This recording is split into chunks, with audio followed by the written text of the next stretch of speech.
PepsiCo, General Mills, North Face, even Mars Veterinary. Like as a CFO, these are names that people who are outside of the finance world, outside of the tech world, they understand what they are. How do you measure something you can't see or touch? And what I mean by that is the brand equity. I would say that the geek explanation would be one is like how visible is your brand, two is how your brand's perceived, and three is, retention of the business. Brand equity is the love and trust and emotional connection that you establish with your consumers and with your stakeholder ecosystem, be it your associates, your retail partners, your suppliers, the broader industry. That's what brand equity is. And if it doesn't show up cleanly on the balance sheet, how do you know if it's growing or eroding? Actually, it does show up on your balance sheet and specifically P&L. It ultimately translates to high quality revenue and margins, which we could discuss a little bit later. But, you can measure brand equity in the form of consumer surveys, right? NPS scores. We all know about that. So it measures awareness, perception, loyalty. Financial metrics like, do you command a price premium over your competitors, right? What kind of market share do you have versus your competitors? So that's highly correlated to your brand equity. Qualitative feedback like social media, customer reviews, online reviews, those are all things that is highly correlated to your brand equity. But ultimately, like I said, it translates to revenue and margin expansion. Revenue and margin expansion, I love that. It's something that you can't immediately wrap your hands around to say, well, that was because of the brand. But over time, it serves as a moat and that ends up in margin expansion and eventually free cash flow. Absolutely. Andrew, you've said that the CFO is the architect of growth. What does that mean beyond just protecting the downside? And by the way, I love the phrase, the architect of growth. I've been privileged to be part of some really great growth stories, which some stories I'd love to share in this episode, right? But first and foremost, a CFO obviously is a fiduciary. That for me is table stakes. That is risk management, it's controls, protecting the downside. But for me, ultimately, the CEO, when he or she, hopefully she, most likely he, looks for a CFO, he's looking for a strategic partner, who can help identify unique value creation opportunities, right? Through a deep understanding of the brand, through a deep understanding of the community it serves, be it the consumer, like I said, the supplier, the retail partners, associates, the broader, industry. It's also a deep understanding of what kind of capabilities are needed to grow the business. So that's what a growth architect intuitively understands and will win investments to grow the business. That's what an architect of growth does. So you develop the strategies, you develop the strat plan, you write the investment thesis, you secure and deploy investments to help grow the business. That's what a growth architect does. It's fascinating because just reflecting back on it live, it sounds like you're identifying the levers within the business that you can pull. Correct. And seeing around the corner. So there are, levers that is appropriate for given the current context. But a CFO, a good one, I think, could help the business together look around the corner and say, what is the future opportunity we could win in? What are some of the future capabilities that we will need to build now to drive a sustainable business that hopefully is generational? So that's what a CFO does. I've learned at the feet of some really great CFOs and been given opportunities to grow consumer brands in, great marketplaces. That's sort of my journey as a CFO.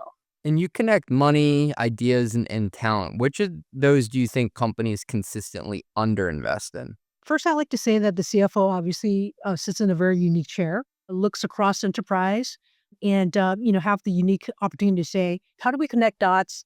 Money obviously as a CFO, right? Finance ideas, value creation ideas, and talent. You need people, you need talent to bring those great ideas to fruition. It's hard to generalize about whether or not companies under or overinvest. It depends on the company.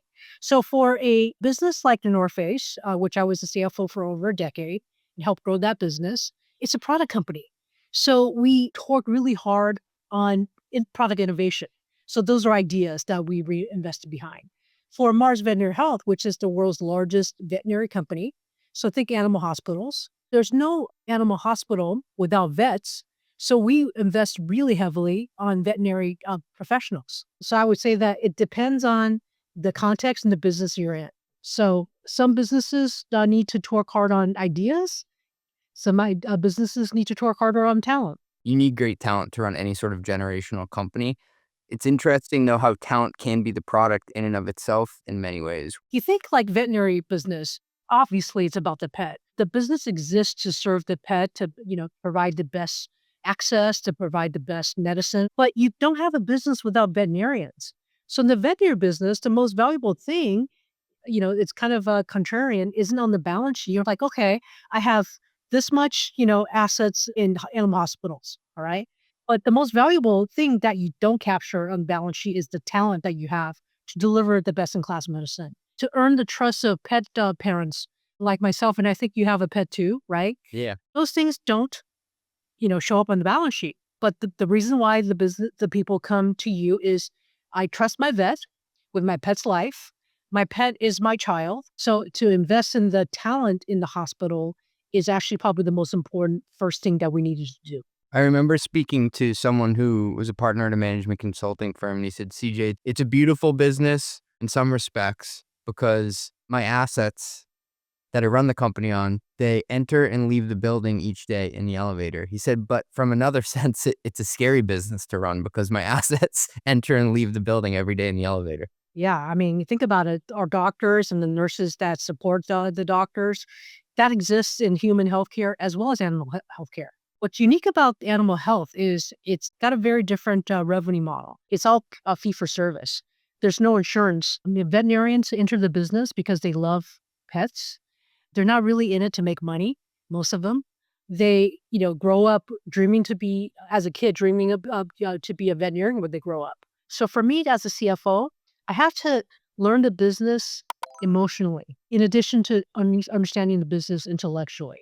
Because the magic in that business is really the veterinarians that earn the trust of the pet parent and obviously earn the trust of my dog.